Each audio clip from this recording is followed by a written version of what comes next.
इस पाकिस्तानी एक्ट्रेस के ऊपर मरता है शाहरुख खान। भारत और पाकिस्तानी लड़कियों में कौन ज्यादा खूबसूरत है? राजा मौली ने बॉलीवुड के बारे में ऐसी चीज बोल दी जिसे सुनकर करण जौहर की फटके हाथ में आ गई। पाकिस्तानी आर्मी ने अब ऐसा क्या कर दिया कि मोदी जी भी अपनी हंसी नहीं रोक पाए। इस्लाम में एक ऐसी चीज जो करते हैं सभी, मगर उससे आपका नरक जाना निश्चित हो जाता है। तो आखिर क्या है वो चीज? कैसे राजा मौली ने कर दी बॉलीवुड की बेइज्जती? दरअसल RRR ने नाटू नाटू गाने के लिए हाल ही में अमेरिका के अंदर गोल्डन ग्लोब अवार्ड जीता। अवार्ड जीतने के बाद राजा मौली ने कहा कि मैं उन लोगों में से नहीं जो अपनी फिल्म में किसी भी गाने को ऑडियंस पर थोप दूं, बल्कि हमारी फिल्म में गाने मूवी से जुड़े होते हैं। और मैं ये इसलिए कह रहा हूँ क्योंकि मैं दक्षिण भारत से आता हूँ और मेरी फिल्म भी वहीं की है। तब इसी के साथ राजा मौली ने खुलेआम में ये कह डाला कि RRR कोई बॉलीवुड की फिल्म नहीं बल्कि एक साउथ इंडियन फिल्म्स का एक जैम है। ये बात सुनकर करण जौहर को काफी गुस्सा आया, मगर जब भी कोई बॉलीवुड फिल्म ग्लोबल अवार्ड जीतती है तब उस दौरान सिर्फ बॉलीवुड का नाम ही होता था। अब चाहे वो मूवी बॉलीवुड से हो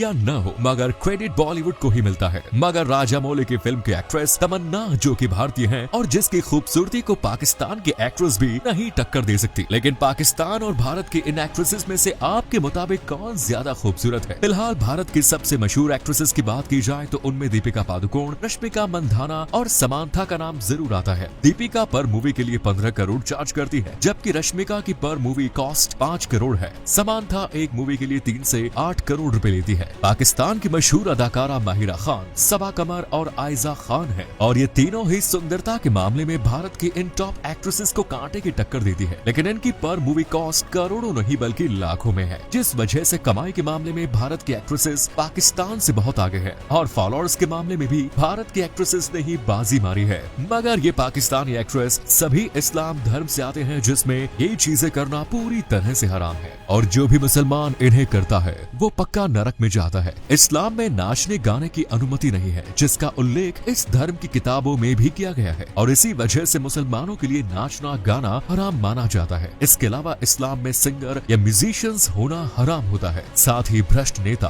भ्रष्ट जज या वकील होना और बेईमानी से किया गया कोई भी काम इस्लाम में हराम करार दिया गया है। लेकिन इस्लामी मुल्क की पाकिस्तानी सेना ने अब ऐसा क्या कर दिया कि मोदी जी भी अपनी हंसी नहीं रोक पा रहे हैं। दरअसल हाल ही में आए ग्लोबल पावरफुल आर्मी इंडेक्स में जहां भारत की आर्मी दुनिया की चौथी सबसे ताकतवर आर्मी है, तो वहीं इस लिस्ट में पाकिस्तान ने सबको चौंका दिया है, क्योंकि इस बार Pakistani army Japan, Italy, Israel और फ्रांस को पछाड़कर दुनिया की 7वीं सबसे ताकतवर आर्मी बन गई है। ये रैंकिंग सेना की ताकत को ध्यान में रखकर तैयार की जाती है और इसमें सैनिकों की तादाद, आधुनिक हथियार और रक्षा बजट जैसे कई फैक्टर्स शामिल होते हैं, जिससे साफ होता है कि पाकिस्तान ने अपना सारा बजट सेना में झोंककर जनता को कंगाली पलाकर खड़ा कर दिया। तो कंगाली से याद आया कि अपने काले कारनामों की वजह से विद्या बालन को जेल जाना पड़ा था। एक बार जब विद्या बालन मुंबई में एक फ्लैट खरीद रही थी, तब उस दौरान उन्होंने रिश्वत दी थी और जब ये बात पुलिस को मालूम चली तब उन्हें जेल हो गई और कई दिनों बाद जाकर उनकी जमानत हो पाई। और इसी विद्या की बेस्ट फ्रेंड उर्वशी रौतेला की दौलत जानकर शॉक हो जाएंगे। अक्सर अपने लुक्स की वजह से चर्चा में बनी रहने वाली उर्वशी आज करोड़ों की मालकिन है। उनकी कुल संपत्ति लगभग 238 करोड़ रुपयों के आसपास है। उर्वशी हर महीने 45 लाख रुपए से भी ज्यादा की कमाई करती है और उनके पास महंगी महंगी गाड़ियां, आलीशान बंगले, सिनेमा हॉल और पर्सनल जिम भी है। वो फिल्मों से तो पैसा कमाती ही है, साथ ही म्यूजिक एल्बम्स और एडवर्टाइजेस से भी उनकी तगड़ी कमाई होती है। लेकिन वो कमाई विराट कोहली के सामने कुछ नहीं, क्योंकि उनकी ऑडी जैसी महंगी गाड़ी आखिर क्यों कबाड़े में धूल खा रही है। साल 2016 में विराट ने अपने कार कलेक्शन में नई कार्स ऐड करने के लिए इसे बेचने का फैसला किया, जिसके बाद उनकी ये कार लगभग 2.5 करोड़ रुपयों में बिकी। जिस व्यक्ति ने इस कार को खरीदा उस पर पुलिस को काफी शक हुआ और इसी कारण से पुलिस ने ऑडी की खरीद की सारी डिटेल्स खंगाल मारी, जिसमें पता लगा कि ये कार सागर ठक्कर नाम के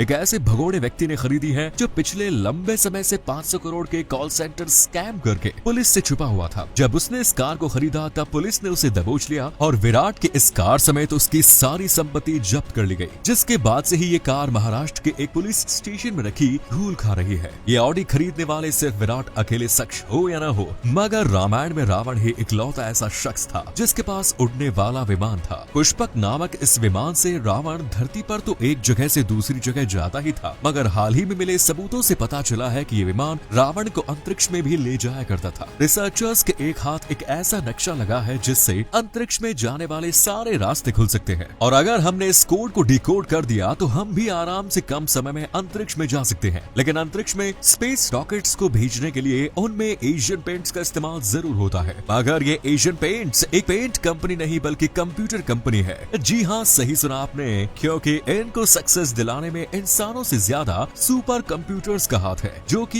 ये प्रेडिक्ट करते हैं कि कहां पर कौन से रंग का ऑर्डर आने वाला है। जब इस कंपनी की शुरुआत हुई थी तब उसी दौरान इसने सुपर कंप्यूटर्स का सेट भी खरीद लिया, क्योंकि उस समय इतने ज्यादा ऑर्डर्स आ रहे थे कि कंपनी उन्हें संभाल नहीं पा रही थी। साथ ही कंपनी के लिए ये समझ पाना भी बेहद मुश्किल हो रहा था कि आखिर कस्टमर्स कौन से रंग का ऑर्डर देने वाला है, जिसको देखते हुए कंपनी ने एक AI बेस्ड सुपर कंप्यूटर को इस्तेमाल में लिया और उसके प्रेडिक्शन के आधार पर पहले से ही ऑर्डर तैयार करके रख लिए गए, जिससे हुआ ये कि एशियन पेंट्स अपने स्टॉक को बरकरार रखते हुए कस्टमर डिमांड को पूरा करने में कामयाब हो गए। जिस औरत को इस वक्त आप अपने स्क्रीन पर देख रहे हैं, उसे 20 नहीं 50 नहीं बल्कि पूरे 1,41,078 सालों की सजा हुई और इसे दुनिया के इतिहास की सबसे लंबी सजा माना जाता है। इस औरत का नाम चमोय थिपियासु है। 1960 के दशक में इसके द्वारा एक MLM स्कीम की शुरुआत की गई और आर्मी और गवर्नमेंट में अपनी अच्छी खासी पहचान के दम पर इसने करीब 16,231 लोगों को इस स्कीम से जोड़ लिया और फिर करीब 1 से 2,000 करोड़ रुपयों का घपला कर दिया। 1989 में चमोय और उसके 7 साथियों को कॉर्पोरेट फ्रॉड के आरोप में गिरफ्तार कर लिया गया, जिसके बाद चमोय को इतिहास की सबसे लंबी सजा सुनाई गई। हालांकि चमोय अपनी ऊंची जान पहचान के चलते महज 8 सालों में ही जेल से छूट गए। पिछले 10 से 12 सालों में भारत इतनी तेजी से ग्रो हुआ है कि हमारे ब्रांड्स विदेशी बाजारों में सबसे ज्यादा बिकने लगे हैं। कपड़ा ब्रांड रेमंड, जिसने जापान, अमेरिका, कनाडा समेत दुनिया भर के लगभग 55 देशों के मार्केट में अपनी धाक जमा ली है। पार्ले जी है, जिसको दुनिया भर में पसंद किया जा रहा है। जियो के आने के बाद भी भले ही एयरटेल भारत में नंबर 2 पर हो, पर ये पूरी दुनिया में नंबर 4 पर है और दुनिया भर में इसके करीब 50 करोड़ से ज्यादा यूजर्स हैं। अमूल आज सिर्फ भारत ही नहीं बल्कि दुनिया के लीडिंग डेयरी ब्रांड्स में से एक बन गया है। चेन्नई से शुरू होने वाला MRF टायर्स का आज पूरी दुनिया में बोलबाला है और इसके टायर्स आपको ऑस्ट्रेलिया, अमेरिका जैसे बड़े देशों में भी देखने को मिल जाएंगे। जब से टाटा समूह ने जैगवार को एक्वायर किया है, तब से टाटा की गाड़ियों की दुनिया भर में अलग ही पहचान बन गई, जिसके परिणाम स्वरूप आज मिडिल ईस्ट और अफ्रीका के देशों सहित दुनिया के बहुत से देशों की सड़कों पर टाटा की गाड़ियां घूमती नजर आती है। ये छोटी छोटी चीजें आपकी जान बचा सकती है। अगर आपके घर में कोई इलेक्ट्रीशियन, प्लम्बर या कोई भी अजनबी इंसान आया हुआ है, तब उसके घर से जाने के बाद आपको अपने घर की खिड़कियां और बैक डोर को जरूर चेक कर ले, क्योंकि हो सकता है कि वो व्यक्ति इन्हें अंदर से खोलकर चला गया हो, जिससे कि रात में वो आराम से आपके घर में घुसकर आपका सारा सामान चोरी कर सके। वैसे अगर आपका लेफ्ट हैंड शून्य होने लगे तो आपको जल्द से जल्द अस्पताल जाना चाहिए, क्योंकि ये हार्ट अटैक का सिम्टम है। हालांकि अगर आपकी एज 45 साल से कम है तो आपको चिंता करने की कोई जरूरत नहीं, क्योंकि अमूमन हार्ट अटैक 45 की एज के बाद ही आते हैं। धन्यवाद।